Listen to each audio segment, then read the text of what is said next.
the Heed the Call podcast. Knows where the good cigar bar in Indy is, but we ain't saying shit. Find it for yourself. Welcome to Heed the Call with Dan Hanzus and Marc Sessler. And yeah, if you want to, when I think back to those as we begin Combine Week, Marc Sessler, when I think back to those many trips we took to the Midwest, drenched, bathed in red light cigar bar, you know, with Conor Orr with us. Let's bring in Conor. Hey, Conor.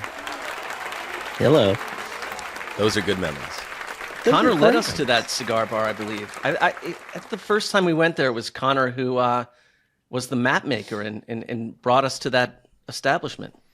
Conor also, he told us about the greatest under the radar pizza joint in Indianapolis, the cigar bar. He was we just followed him. He was the Pied Piper of Indianapolis. That brought me so much joy in just like sharing all that with you. And I didn't realize how happy it could make me as opposed to just keeping it all to myself, which was the initial plan. But then, you know, just giving that to all of you and allowing you to experience Indianapolis. It was a wonderful Am I moment. mistaken that there's also, there's the cigar bar, which is classy in theory, right? But then there was the bar where you could just smoke. Like there was the smoking bar where it just smelled like cigarettes, but it was a lesser bar, like above ground, and it was for vagrants to some degree, and it was not where you'd go. But there was God, what was the name of the? We went to it with. It was a Great West night. Was it called the Slippery Noodle? That sounds right. Is that what you're? I think that's the bar you're talking about. That could be it. That could be it. Oh my God, it was such a good night. You know, there's always talk about, is the NFL going to take the combine out of Indianapolis? And they will. They will eventually because they're going to find a way to make more money off it and also use it as a carrot to other owners. Oh, we're not going to give you the Super Bowl. Oh, and we're also not going to give you the draft, but we'll throw you a combine. That's what eventually will happen. But so as many years as it stays in Indy, I think is great because not everything needs to be blown out and needs to be in the exact place to monetize at the highest level. Indy is a beautiful little downtown. Everything's connected. Even though the weather's not great this time of year, everything you could travel within the buildings and the catacombs, like all those great cold weather cities in the country have those setups. And we are not there yet this year, but we will be covering the combine with great, close attention, Sessdog. Well, I think so, and it's like the combine is an incredible thing to go do, but I think we can do it just our way from here. And Conor, I know that you're not there because you've got a little bundle of joy coming your way in the near days. I mean, literally could be. We had a false alarm last night as. I think like you guys were in the group chat talking about like music, and then I was just in a full on meltdown where I was trying to make dinner, and then I was packing, and then all of a sudden contractions subsided. But this could be a fun moment for the pod. I could literally have to just walk out in the middle of the show, which would be cool. Ooh, you know, I love that. Yeah, can Justin play the breaking news drop if I have to? Yeah. I think Justin, you should. Will you name your baby after either Dan, myself, or will you just name the baby Gravedigger? Just a single. Like, how does it work? I was thinking about that. Like, if we did a Heed the Call themed name for a female baby. I do like the sound. Heed or. I mean, it's pretty crazy, but like also memorable. With Orr, you have to be so careful because it's such a dumb last name as it is, and so anything that bounces off of that is just going to be more difficult for the kids as they get older. You know, I don't think it's a dumb last name. I love your last name. And Justin, one other thing that I have here, Justin picked up and moved to Texas on short notice, as we know, and we're very happy for him in his new life. But again, Marc, like I can't, some of the petty grievances that I'm trying to keep down because I miss him already. Now, clearly he lives in a bigger home than either of us. And his background now is very clearly showing up our backgrounds on screen here. I think that looks like some fine furniture and now some high-end lighting. I mean, all of a sudden, this guy looks like Tom Pelissero in a big spot. Yeah, very and ornate. we all want to look like Tom Pelissero. That's kind of the goal in life. That's true. The peak. Yeah, Mark. I want to admire the background, but I feel also when I look at my own, it's just pieces of paper and paintings attached to a wall. And if you actually looked at the room that I'm in, it's Iraqi. It's like we've got issues here. So, Justin, congratulations to you and your newfound wealth. Thank you. Wealth is relative. Wealth in LA versus wealth in Texas. It's like, come on, the land here. Could it get cheaper? That's fair. I've always found, Mark, that your background has always had like the whiff of, like in hospitals where like the rich people and the celebrities, there's a top floor of the hospital that other regular people can't have access to. That's it's almost like a resort up there. You're in that version of the higher level, but it's like a Cambodian death camp. So it's like the best prison in the death camp. You know what I mean? In that environment, right. I think you're right. Again, if I could swivel the camera around, you would just be stunned by what else is happening in this room. So, yeah. We believe you. All right. Anything else before we get into today's show, which is with the Combine coming up? We're going to spin into press conference conversation before the press conferences begin. Ceci.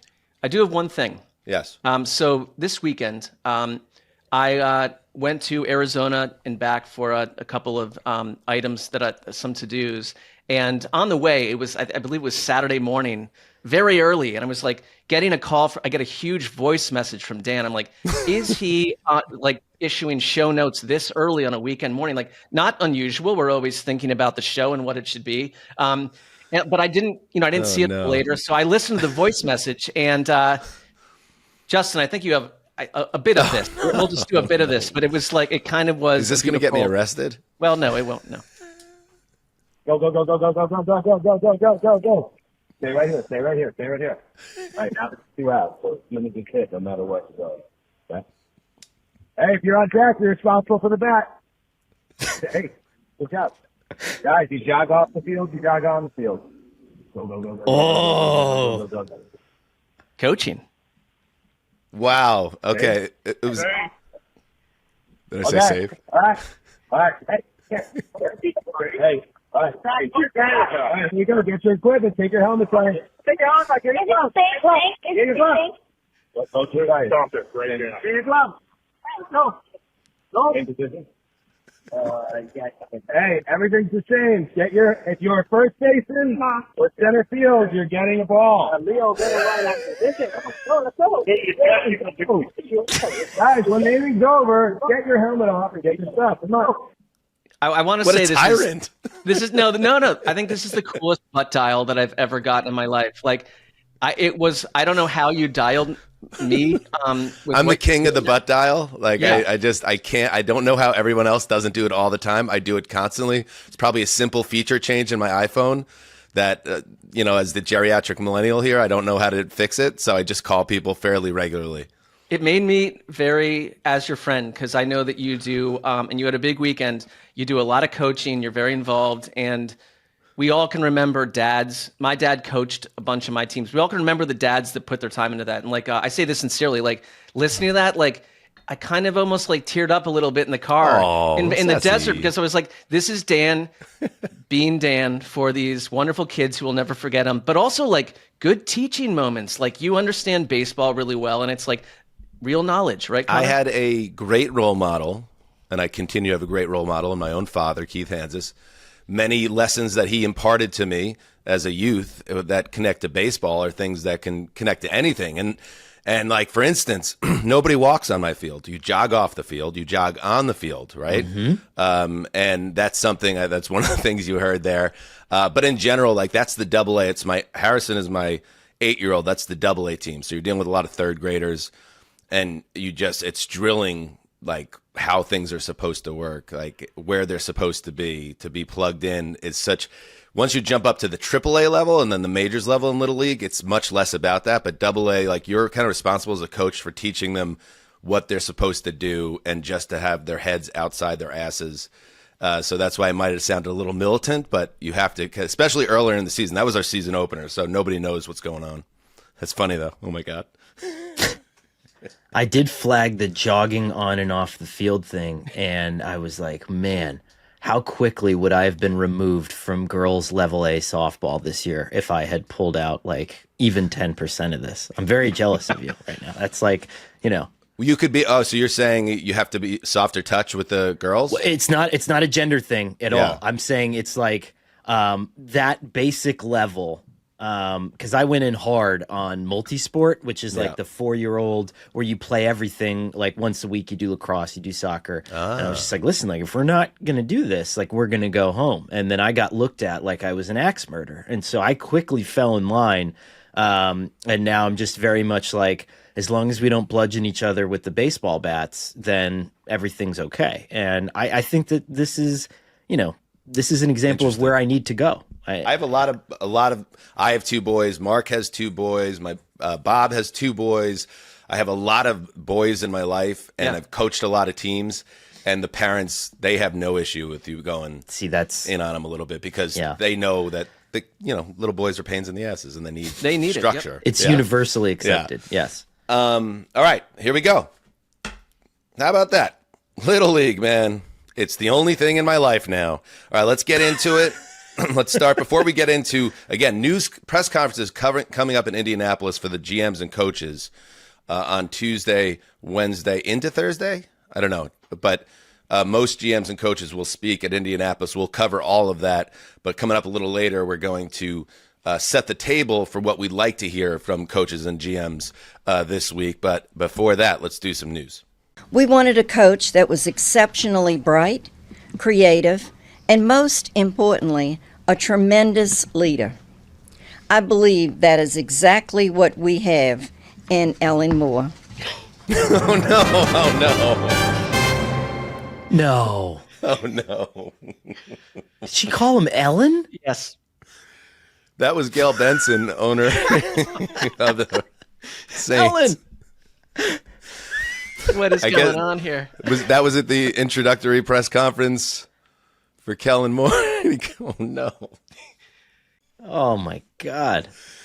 Man. Hey, Saints fans, we were just down in New Orleans for the Super Bowl, and there were some Saints fans at the live show we did, and they're all very nervous about the current state of the Saints, and we get it. NFL Network's Tom Pelissero, who I mentioned earlier, I mean, Gravedigger coming for him. Next time we're gonna cut to Gravedigger, he's gonna be wearing a bunch of designer suits with skinny ties. That's the next step in the Graver, Texas transformation. The haircut, you get that kind of like cool guy haircut thing going on, like sneakers for the 12-year-old. That whole, the whole situation. NFL Network's Tom Pelissero reports the Rams have given Matthew Stafford's agent permission to speak to other teams. Pelissero said on the Rich Eisen show that the priority remains for Los Angeles to keep Stafford there. However, that won't happen without a new contract for Stafford, now 37 years old. So, Conor, you know the ins and outs and what have you with this world. This is posturing / what? Like letting other teams do the business for the Rams? How do you take this? Yeah, I think this is the equivalent of, okay, go out and get your deal, and then we're going to come back and we're going to see if it matches. But I would go all the way back to when Stafford came to the Rams in the first place. That whole thing was consummated on a beach resort in Cabo in like January and February.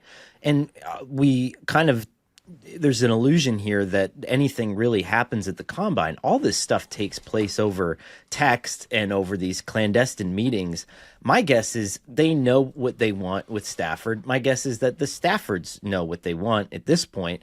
And at this point, we're just sort of drawing out the speculation. And if he has a good offer to bring back to the Rams, I'd be interested in seeing it. But this $50 million threshold is a big number for them. And, I don't know. I think that they've been doubtful of Stafford before. They've considered dealing him in the past, and maybe this is, ask yourself this. I'll bounce back to you this way. Would you rather Matt Stafford at $50 million for 2 years, or Aaron Rodgers at 20 and a bridge quarterback? I don't know. I don't know the answer to that question. Yeah, because I think the Aaron Rodgers availability changes this. I think he fits with the Rams. The Rams obviously not afraid to make bold moves. I thought the thing that kind of is intriguing here is that multiple reports out there suggest that they're a little piqued by Kelly Stafford and her podcast and kind of the whole the duo of them. And that's very modern, right? Like now we've got a lot of like players' wives doing shows, and I hope her show does well. It's not a thing about Kelly Stafford. That's not what you like, said to me privately. You were no, I said against nothing it. private because like she likes to hit back on people that critique them. Like I think the Rams are maybe ready. Didn't Matthew Stafford do everything they could have hoped he would have done? They won a Super Bowl. And it's like, okay, it's maybe time now to refresh the waters. They've done that with their defense, and maybe we do it with our offense. It's business, and I fully expect Stafford to be the quarterback. I think he might come up a little bit later, so we could leave that where it is. But since you mentioned, Conor, that number, that 50 million number, I was doing some research connected to another conversation we'll have later. And, people are wondering about, like, Brock Purdy's deal. Like, is he a $60 million quarterback? Well, Jalen Hurts, his AAV is 51 million. Jared Goff's is 55 million. Dak Prescott is 60 million. So if you want a quarterback in the Stafford world, which is clearly on the right side of the Dalton line, that's where his business side is coming from on this, right? He's like, if those guys, I mean, all due respect, Jared Goff, I know he's had a nice run with Detroit now, but he was the throw-in as a salary cap dump when the Rams acquired Stafford. And he's getting paid $55 million. So Matt Stafford and his wife and his agent and everyone else like, well, let's start there. What is he now? What is he making? What is his AAV right now? Is he severely underpaid relative to market? Matt Stafford, I think, is like 40 million, isn't he? Well, that's fair. You see where he's coming from. And how many years does he have left in the league? If you had a chance to shrewdly negotiate and make an extra 15 mil or so in your last year or two as a professional athlete, you'd do the same thing. Yeah. There's no other threat, right? There's no other threat. He is by and large the best quarterback that is available. And this is the worst QB draft class we've had since the Kenny Pickett draft in 2022. There's not an immediate answer in the top 10. Last year, 6 guys were some version of the immediate answer for a lot of these teams. And he's competing against Kirk Cousins. There's another unknown. And we applaud guys like that when Cousins always seems to hit the market at the exact right time. This is Stafford, and I don't blame him. He's going to get what he wants. Someone's going to pay him. Look at how the Giants... imagine putting him and Cooper Kupp together with Malik Neighbors. Like, that's a dream scenario for that team. That's a 10-win team. Matthew Stafford has looked like a top 5 quarterback at points last season and the season before. So, yes, I agree. Okay. By the way, Jimmy Garoppolo is on that roster. I wonder if there's a small part of Sean McVay's like, he watched what happened with Darnold and O'Connell. He's like, I could do the same shit with Jimmy G. Well, he thinks he could, for sure. Yeah. All right. In other news, the Jaguars. I was wondering about this. I thought maybe the Jaguars just forgot. You know what I mean? Like, they was like, well, we were just ridiculously strung along the last GM. And then once it became clear that everyone thought we were completely unserious to keep Artakamis involved, they got rid of Balky. And now it just kind of went through. And I was thinking to myself, like, the draft's coming up. I was thinking just last week, I was like, the draft is coming up. Don't you want a GM in place? Like, I know, like, don't you need that structure? Anyway, now they have it. The Jaguars, speaking of the Rams, hire former Rams personnel executive James Gladstone as their new GM. The team announced this on Friday. He was with the Rams for the past 9 years. Their director of scouting strategy for the past 3 seasons. I mean, that's probably a little bit tricky for the Rams as well for this guy to exit the picture now, but I'm sure they have a succession plan in place. Anyway, Marc, so this is, again, the NFL is a copycat league. NFL podcasting is a copycat league by saying the NFL is a copycat league. We all know this. So the Rams are always going to be pilfered. The Niners are always going to be pilfered. The Chiefs are always going to be pilfered, and here it has happened again.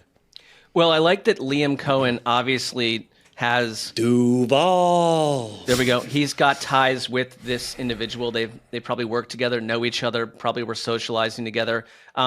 Their entire operation, coaching and front office, is so drastically young that it's a fascinating experiment. That's what I kind of like. Will this work? Let's see. But they're all like, they were all born in like the mid '90s or something. Like, so this is different than anything else. If you're Shad Khan and Conor, I know that you've got deep Jaguars ties from the past. You had a Jaguars fascination, but this is like one of the more intriguing points of turn for the Jaguars. Let's see if this works. But I have no problem with that. I think it's just interesting to me that if they had just engineered the offseason the way that we had expected them to, a lot of this would have fallen into line in a saner place. And maybe it was good to have Liam Cohen on board when you hire James Gladstone and the two of them can kind of hit it off and one can be a part of the other's interviews. But removing Balky from minute one would have made all of this. I mean, we still have questions about staffing in Jacksonville. Half the league, Tampa Bay is blocking a lot of these guys. Did you get the best? None of your coaches, all of your coaches, I think, are first-time coordinators, head coaches, or play callers. And so it's a difficult situation that they've put themselves in. And now you have a 34-year-old that's running everything. And at the end of the day, this could all be good, like it was in Carolina, to just rip the Band-Aid off and hand it off to a bunch of young people. I mean, Carolina's offensive coordinator is 28, And so I think this can work, but it's scattershot. It all came together in a very strange way. But do you keep your scouting staff that's been scouting players for, 13 months? Right. And then you got to get through the draft, then you redo. But like that alone is kind of like, that's a rough little transition there. And it's hard too, because especially think about it this way. I mean, imagine any of us. I've done talks in front of rooms of coaches, and how incredibly intimidating that is for people who command a room for a living, and they look at you like, "What the f- do you know?" And I think for a 34-year-old to come into a situation where all the work has been done and now suggest that we may be valuing things a different way, we may be looking at things a different way. Well, actually, I want to move this guy up here. It's a very delicate thread. You really have to be careful with that. It's like Moneyball. He gets on base. I do. I like the idea of tagging any conversation with "it's like Moneyball," and then people. Well, no, that scene where like you've got like the 100-year-old scouts being like, "What are you talking about here, kid?" He's got fat. Scott Hatterberg, on-base machine. Colorado quarterback, University of Colorado quarterback Sheuder Sanders will not work out at the NFL Scouting Combine in Indianapolis. He will interview with teams as part of that process, but not participate in the on-field workouts. That was via Ian Rappaport, our bud at NFL Network. Sanders, and this is also very typical now, I feel like, for guys that feel confident about their draft standing. He does plan to throw at Colorado's Pro Day, and he'll have receivers that he's worked with in college to throw to then. His dad will be there, Dion, overseeing the event, so a nice controlled environment. And Conor, this is probably what I would do too if I were in the catbird seat of the 2025 NFL Draft.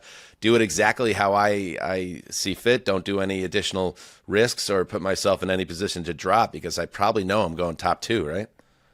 I don't think so. Oh, really? Take me through it. Let's talk. Well, I don't know. So I did a little bit of digging on the quarterback class these past few weeks for a story I'm working on at SI, and a lot of the people that I trust to evaluate the position, there are some in that world, and take this for a grain of salt, right? Because this happens every year where maybe someone's trying to sound too smart, or maybe someone knows something that someone doesn't. But I see Jackson Dart as QB2 on some people's boards at this point. Okay. And Shedeur, to me, and at least to some of the people that I've talked to, it comes across as more, it's got to be in the right system. And this has not been brought up to me, but I'm just thinking aloud. If you're drafting him, can you get a guarantee that if the starting quarterback on the team struggles, that the dad's not going to go on first take and say that you should be playing instead of him? And I don't, Dion, for all the crap that people say about him, I had someone tell me this the other day. If I was Shedeur's dad and I had the same power, I'd be doing the exact same thing, because you want to do right by your kids, and we all have a different idea of what that looks like. But that is an element of that. And I think that is going to be the most important part of Indianapolis for some of these teams, is if we draft you, what does this look like? I mean, your dad's going to be giving weekly press conferences. He's going to be on TV all the time. How is this going to impact what we're trying to do here?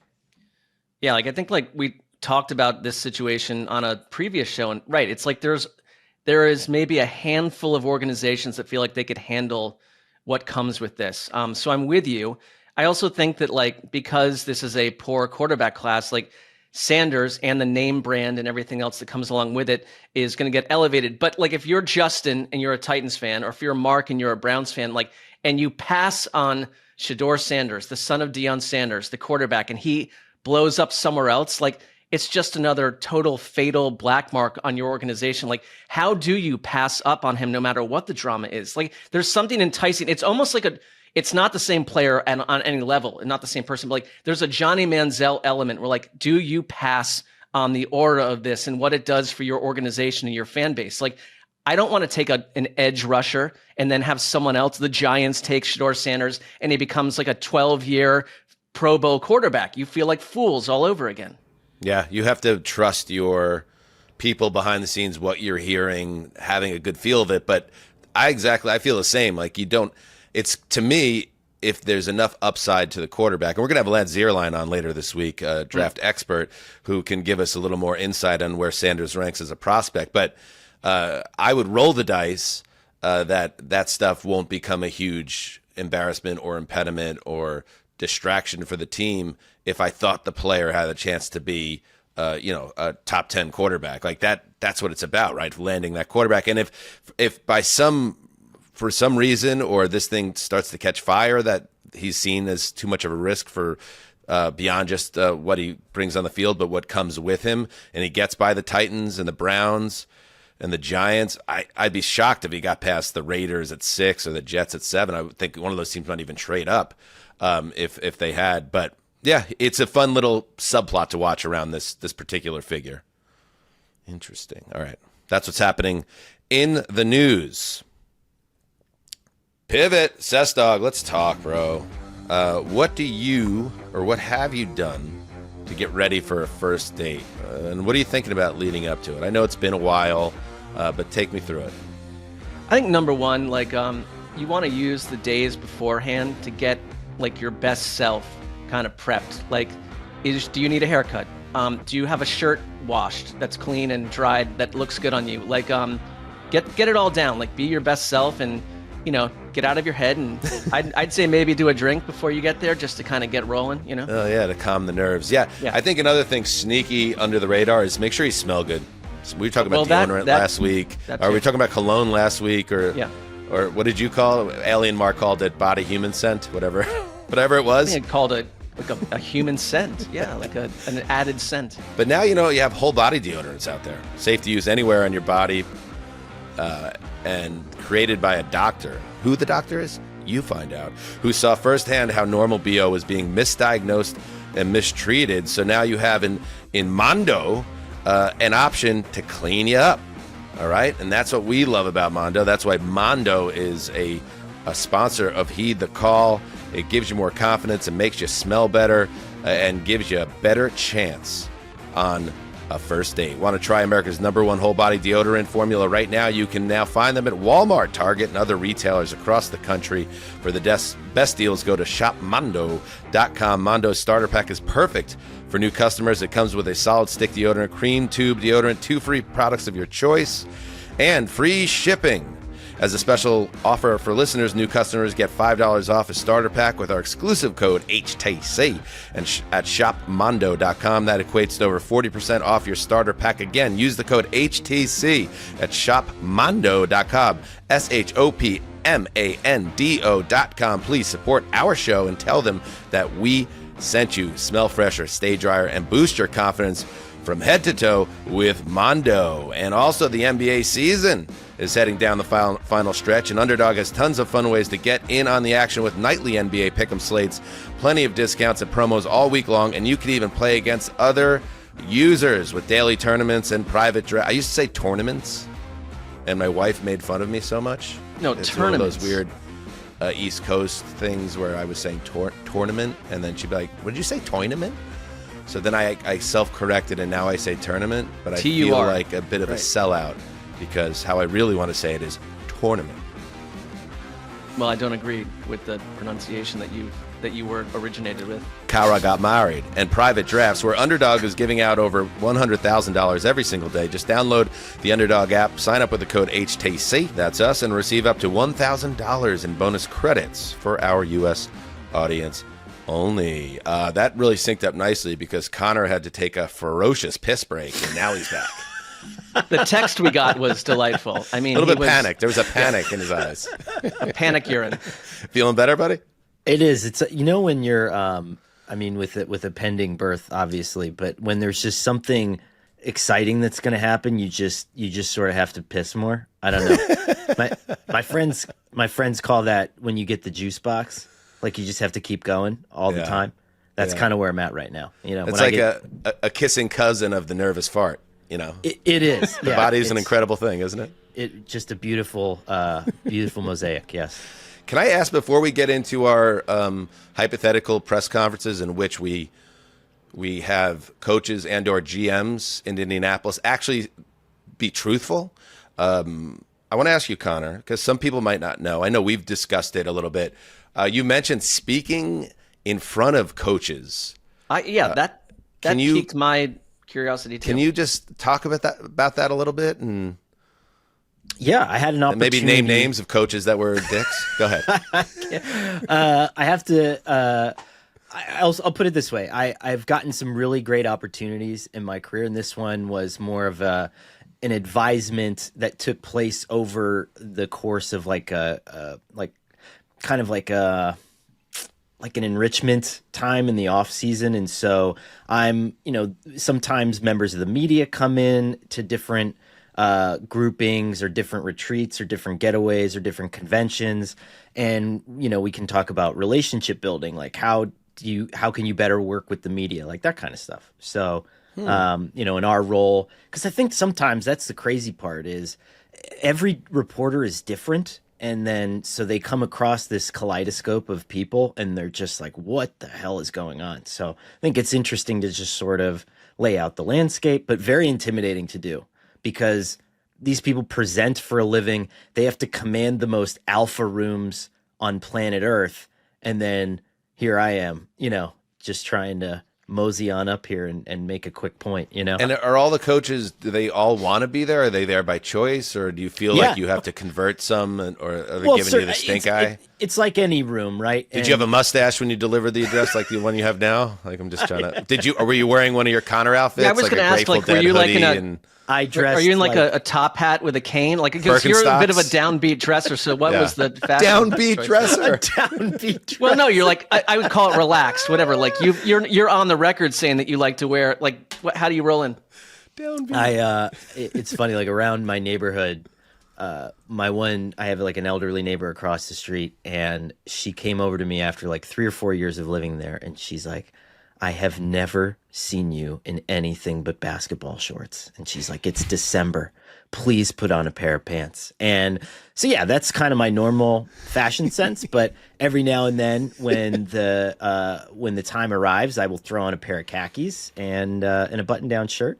I think you guys saw... Yeah. I think you guys saw the upper end of my spectrum when we went. I've seen flannel shirts dinner. for sure. You were a flannel. You got some flannel and some pants. Yeah, I did upscale flannel for our N7 dinner. Yeah. Yeah, and you look great. Nice. Yeah. Your story that you really told did. us a few months back about a New York Giants veteran that pulled you aside in the locker room, and I believe the direct words were, why nobody takes you seriously. It's the way you look. Is that what it was? Something like that? That was it. And there was a good extension of that. One of my buddies covers professional baseball for a living. He said that a GM of a baseball team once told him that he looked like an unmade bed. And I thought that was such a good, because it really is. It's like high school. When you're working a locker room, it's so much like high school where it's, okay, well, what kind of clothes do you wear and all that kind of stuff. And I'd never really thought about it before. I'd just dress like I've dressed every day for the entirety of my life. But apparently that makes a big difference. So I think we all have those moments. Like I can think back to when I lived in Colorado and I had like a string of totally absurd temp jobs, but there was one with a very serious boss whose office was right next to mine. I was answering the phone, and like it was like they're studying like Colorado highways. But I'd show up in various states because I was, as young, was out late the night, like every night before. And one day he pulled me into his office. He said, "You've got to dress as if you care at all about being here." And I took it seriously. I was like, I still think about it. It stung me. Like, it's like, let's get out, You see it differently with the guys that really, in our industry, that want to be on camera and really be, dressed to impress. But one of the reasons I got into sports is because I never wanted to work in a cubicle and wear a tie every day. Like, that was 27% of the reason I got into sports was like, I get to be myself and not, because I worked mailroom jobs in corporate America when I was in high school and college, and I saw the way those, that type of life, and I'm not, banging on anybody that lives that type of life, because a lot of people do, including people listening right now.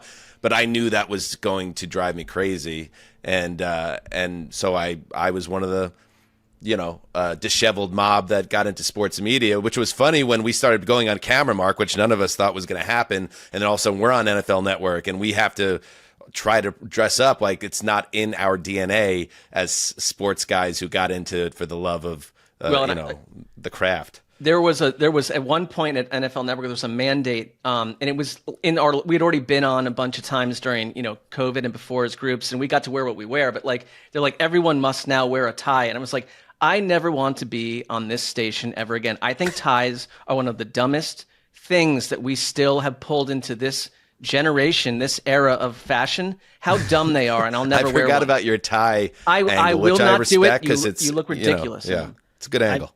I have two quick thoughts to put a bow on this. Once, when we were all on TV together at NFL Network, I only had one nice shirt, and I had worn it, I think, the night before when we went out, and it got ripped up the side of the shirt. And so it was almost like it was a blouse at that point. And we were you in a camera. street fight the night before? Like, I mean, who knows what happens at the Cozy in. But I had to, like, we were on camera, and I couldn't move my torso to a point where, or else I would actually show like midriff. So, tough.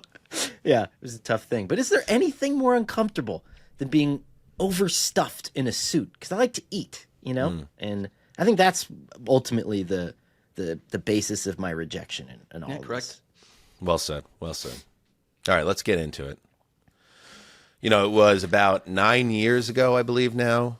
And Conor, thank you for reminding us of this, because although we were unable to find the sound clip, which really that kind of takes you into like how the world has changed even in the last decade, where there was we were doing ATN, and here's a press conference at the combine, and it wasn't, Justin went back and checked it, and we just read it verbatim, the copy. We didn't play it back because now everything's out there immediately on Twitter.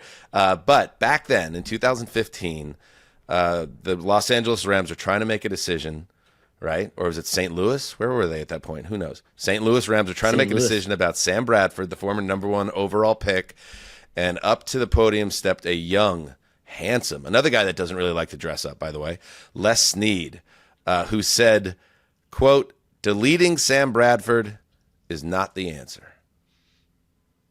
But, Conor, as you pointed out last week, that actually was the answer for those Rams. And deleting the guy after that, too.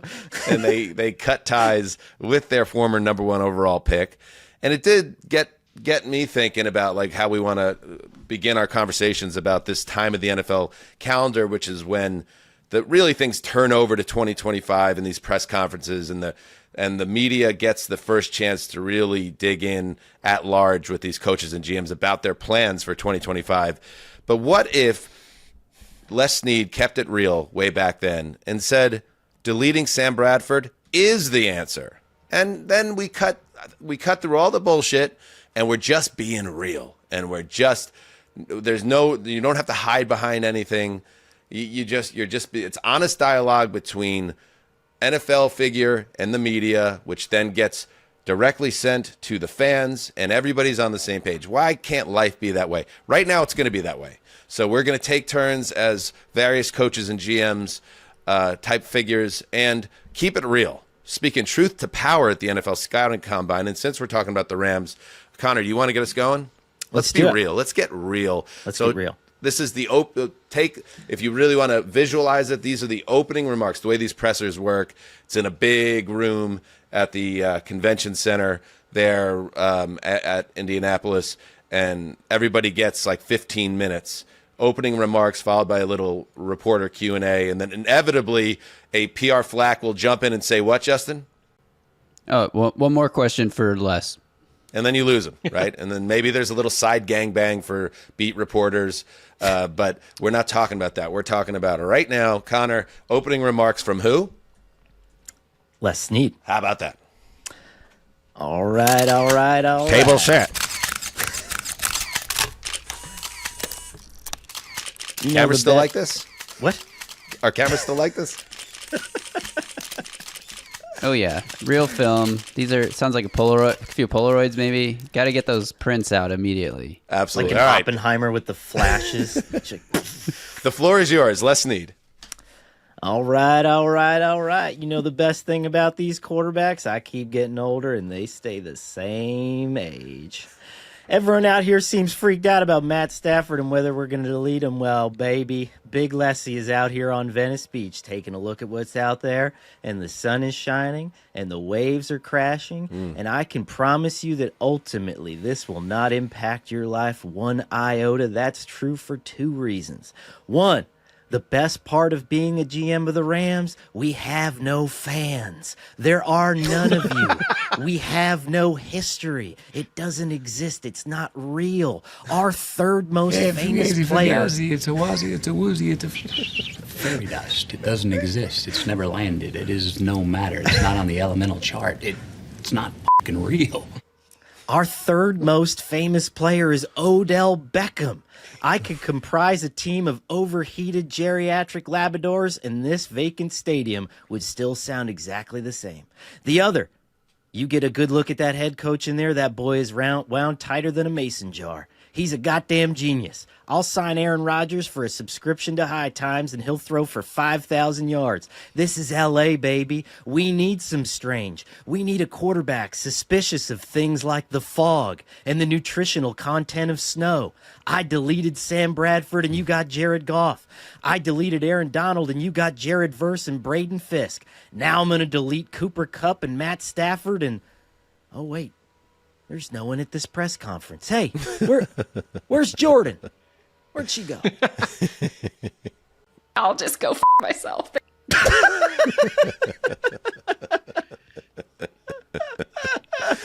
Les Snead, man. That's fair. That's fair. And that's all we ask for, Conor. We just honesty. And what's Les really trying to tell us there? Well, here's a couple things. I think that the Rams have the benefit of the doubt because it's not like the Giants moving on from Eli Manning. There's not going to be any protest. No one's going to give a shit. This is a very transient fan base that just kind of shows up when things are interesting.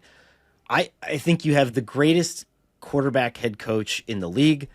I think that you have a GM who's proven that he can do both things really well. He can be Howie Roseman, and he can add veteran talent, and he can work that sort of area of the tightrope, and he can also replenish a roster with just a couple of drafts and not even high draft capital. And so I think the theme here is just to let me cook, let me do what I'm going to do, let Sean cook, let him do what he's going to do, and this thing's going to be fine. It has something to do with Matt Stafford, but it also doesn't. I mean, we replaced Cooper Kupp with Puka Nacua. We're going to keep doing this because we know how to do it well. Yeah, they have earned the benefit of the doubt. Now, who would even be doubting them? To your point, this is not a rabid fan base that's going to go nuts over this.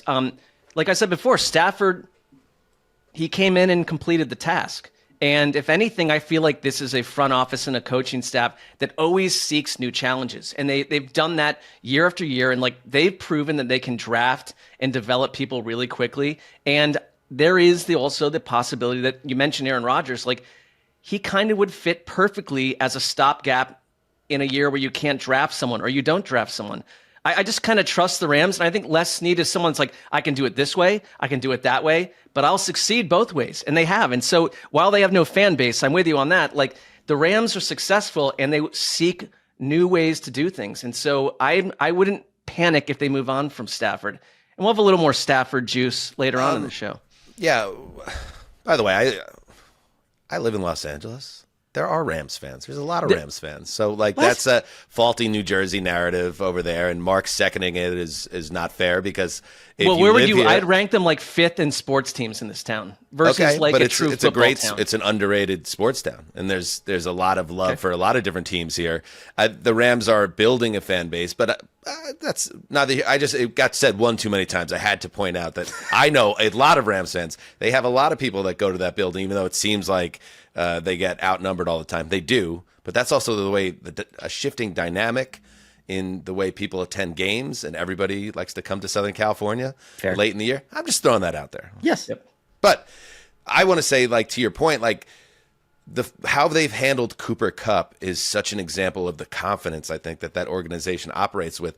Many teams would be Cooper Kupp is a sacred cow, a guy, he's like this popular. If you go to a Rams game, of the Rams fans there, you will see 50% of them in the Kupp jerseys. I mean, he is a fan favorite. He's a Super Bowl hero.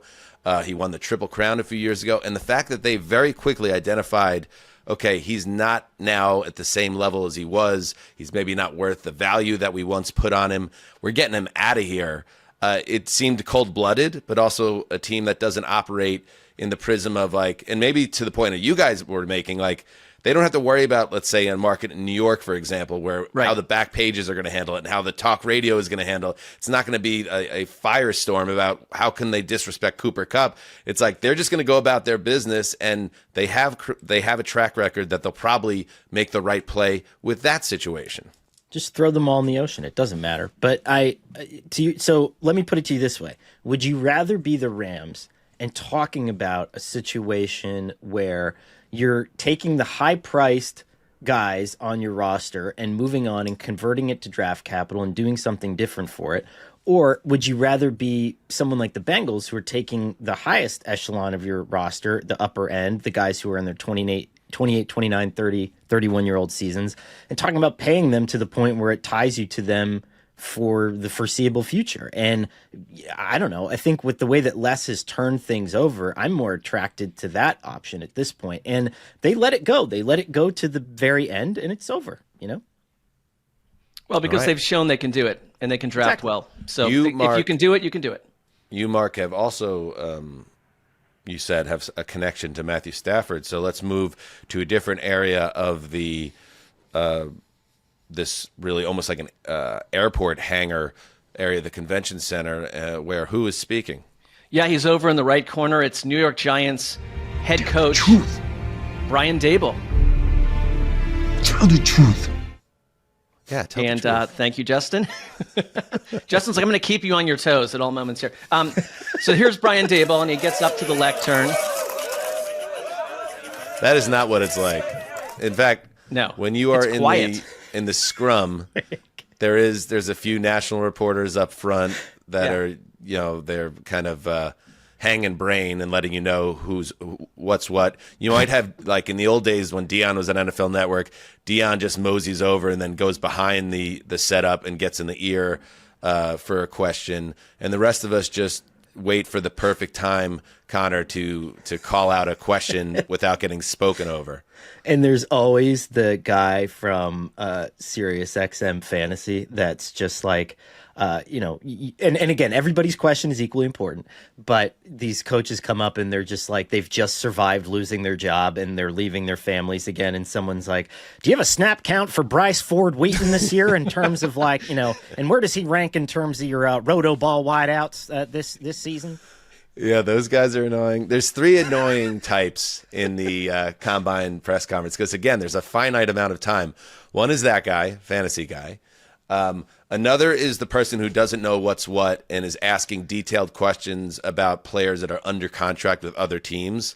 So they take up the time for the question, which is typically long-winded, and only for the GM or coach to be like, well, we can't speak about that player in the way that you want me to, because that is against league rules. That's a huge waste of time. And then really the one that we had the most fun with in the old days at ATN, which was the guy who's clearly working on a feature piece about something very specific. Let's say the interior offensive line growth of the entire league. And then he asks this hyper in-depth question that leads to the GM or the coach, who basically want to run out the clock on these press conferences, answering it in detailed form. And then everyone else is like, why did 7 minutes of these 15 minutes get taken up talking about how developing backup guards is how you build a winner in the NFL? And it's often the last question, like one more question, then guy drops left guard question, and he goes to every major interview. And so you hear the same guy doing it over and over. I had one insane encounter where I was at the Super Bowl. It was Ravens-Niners, and you're up in the bleachers, and I was interviewing, or it was Ozzie Newsome, and there were a bunch of us, and it was like Ozzie Newsome, Hall of Fame Browns tight end, who's now the GM of the Ravens, and I had a soft question. I just wanted to meet him, but then Sal Palantonio comes barnstorming up with like two giant the cameramen that just like push him around the way, with a deer antler spray question for Ozzie Newsome, like a hard-hitting like deer antler spray question. And like Ozzie's just sitting there like, what? Like, I can't even speak about this.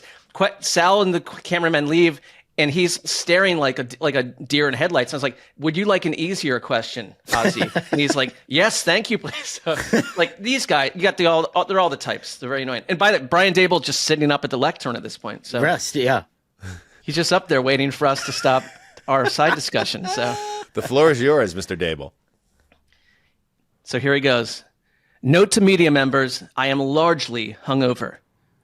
It's the kind of hangover where, full disclosure, I had my New York Giants maidservant Jackie Banquet order me 2 pots of coffee, poached eggs, candied bacon, sourdough toast, waffles, a fruit cup, a vat of apple juice, and 6 Thomas English muffins, fat side, thin side, nooks and crannies with the butter. I attempted to take this all down through my mouth while she nestled beside me in her bathrobe as we watched ridiculousness. This is the NFL Combine. I was out late, and you might think Daboll, who's slimmed down, is back on his old trail of tears, ripping through hamburger joints and smoking cigars in back rooms with Zsa Zsa Gabor's great-granddaughter. Incorrect, sir. I was out late with a Rams deep throat. We talked Matthew Stafford deep into the night. 11 p.m., steaks, mashed potatoes, honey, virgin olive oil, steins of beer. 12 a.m., large Russian vodkas. 1 a.m., whiskeys from red, white, and blue land. 2 a.m., mezcal, 5 count, seeing new worlds. 3 a.m., Jackie Banquet picks me up in her lush lavender Mercedes and takes me back to the NFL's hotel. That's me doing the dirty work. The GM is a family man. He's in bed by 8 p.m. with a Cobb salad and Downtown Abbey blaring on his team-issued iPad. I do the man's work deep into the night, on the streets. Matthew Stafford is very real to the G-men. If I don't get a quarterback I can trust, my ass is grass. I went to Rochester University in upstate New York. If you were born in upstate New York, you do the dirty work. You stay out late and nail the conversation. You don't sleep in your bed like Baba Black Sheep. I'll be with the New York Giants for 1,000 years because I've carved out a plan to bring Stafford here, and not for a first-round pick. And then we draft Travis Hunter. Then your ass is grass. I'll take questions now. Wow. Again, we appreciate the honesty here. And I will say that that is true that these guys get ripped up in Indianapolis. They all do. I remember a shit-hammered Rex Ryan at that hamburger joint. Steak and Shake. Steak and Shake. Prime 47 is the steakhouse where a lot of conversations are had, and absolutely Daboll strikes me as one of those guys that's closing out Prime 47 deep in conversation. That is... Remember John Elway, by the way? Elway would get more ripped up than anyone, and he would book the latest press conference. The last one would be like the 4 o'clock because he had seniority and he was John Elway. But even a 4 p.m. press conference a day after a night out in Indianapolis, Elway would still look like he just woke up. He's like, okay, these guys are in a different level. That would be the stupidest thing ever, by the way, if the Giants went after a 37-year-old quarterback. You think so? Yeah. I don't know if I agree with point? that. What's the point? Couldn't What's your disagree goal? more. What's your goal? Keep your job. Win the division. this year. That's what it's about. You're just making decisions for your own personal well-being. Well, That's this is not how I want my organization run. He's being Stafford honest, I guess. This is a great quarterback, though. Yeah, but where does he fit in on the New York Giants right now when they have the Commanders and Eagles in their division? Like, why? This is exactly the point I was making last week with the New York teams. Like, you got to build smart. You got to why try to win 9 games? Let me ask you one question. Sustainably build yourself. One question: If you're Daboll and you're hanging on by a thread at this point, right? After what's happened, you've lost your quarterback and running back that you drafted are gone. But if you got Stafford and didn't have to give up your number 1 pick, and you did get like a Travis Hunter, and you pair him with the Malik Neighbors, and you have Matthew Stafford, you have got something there. Totally you are agree. selling tickets, and you are winning games. That would be my argument. Maybe. Are we? How certain are we that an old Matthew Stafford playing in the Northeast in cold, miserable conditions behind a shitty offensive line is even going to play well? Like, I totally disagree with this. I don't think he should be anywhere near the Giants. So I'm gonna defend Mark here. I think you get Andrew Thomas back, who was hurt all of last year. I think that some teams have shown that you can rebuild an offensive line, or at least fortify an offensive line in an offseason to some degree. But this idea, and I've heard from so many Giants fans about this. Well, now that the Eagles and the Commanders are awesome forever, the Commanders might not make the playoffs next year. The fact that this team had a good run in the postseason, think of all the things that had to happen for the Commanders.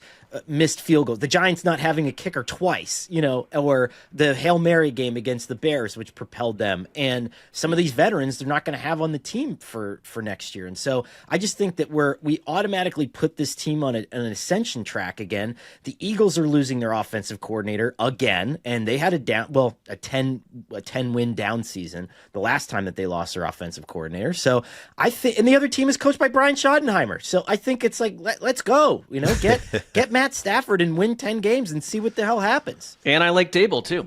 I do too. Yeah, sure. We like Daboll. He hasn't done really much since that first year, but I just think the path for these teams, it's much smarter to follow. Like build this thing up slowly. Like get somebody, a young quarterback, and then use that money that you would pay for a veteran quarterback as a bridge and use it on your offensive line and adding a playmaker with Malik Neighbors. But that's also, I guess, to your point, Mark, that's also not maybe how you keep your job because there's more risk to trying to develop a QB.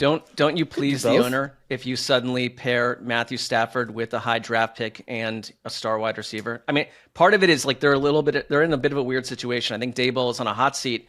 I don't think it's his fault, but I think he's on a hot seat. So like, are you a little more desperate to get someone proven? That's why I think it might. Where does Kelly Stafford factor in on moving to the suburbs of New Jersey? That's the other part of this. Maybe high, maybe low. She's welcome here. We're great. I think we're well. I don't know anything about. I'm not up on on her takes on things on life, so I will have to go back and do kind of a pod deep dive. But I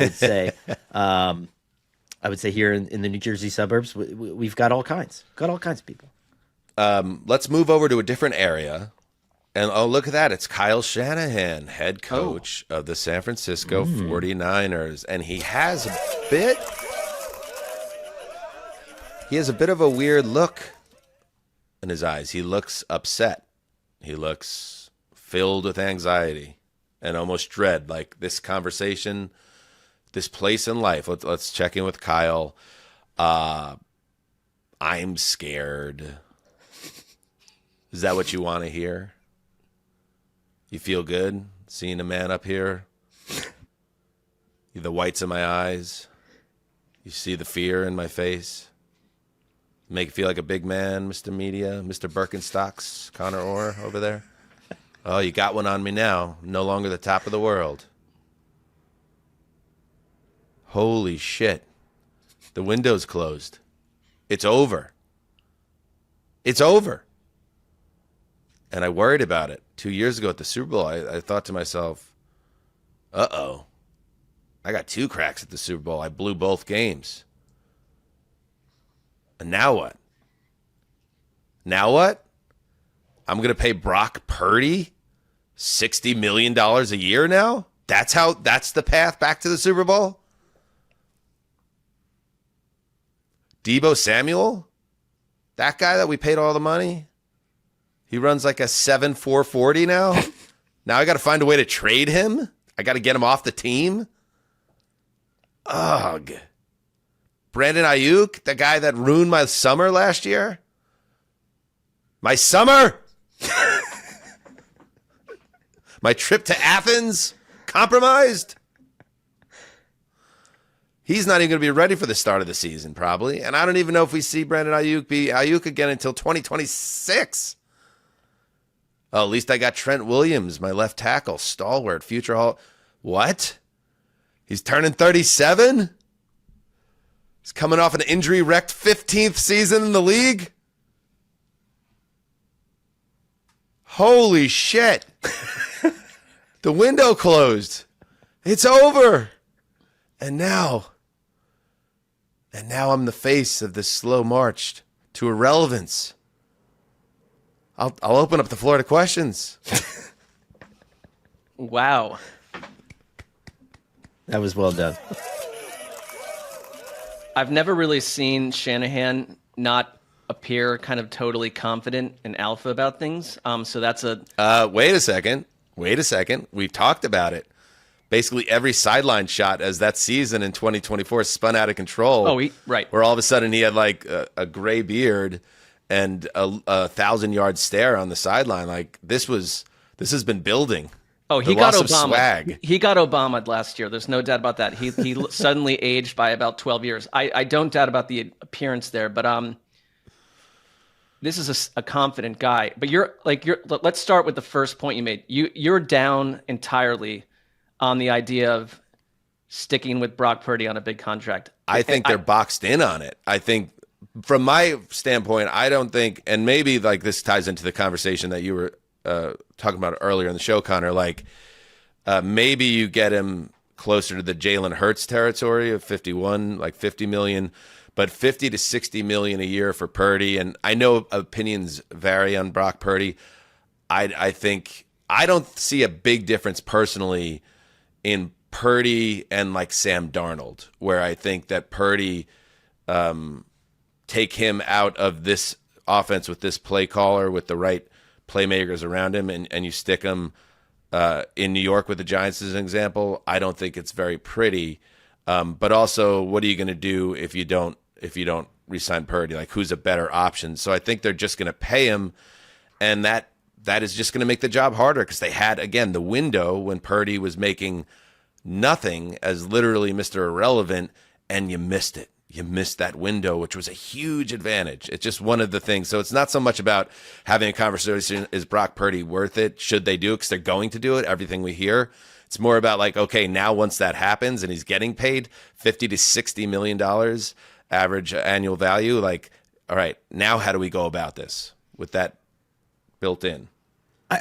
I think that we're focused a little bit too much on the finances of it. I mean, the Eagles were able to pay Jalen Hurts, whatever it is, $54 million a year, and still have A.J. Brown and Devonta Smith on an extension and Jordan Mailata on an extension and all these other guys making a ton of money. And the cap's going to go up. You're going to have more room now given the revenue increase. And the other thing, too, with Purdy is you can – a lot of these things are just pushing the finances to the point where you basically don't have to give it to him anymore. And so we're going to be fed this big number. And I'm not making that platitude point where it's like these contracts aren't what we say they are. That's true.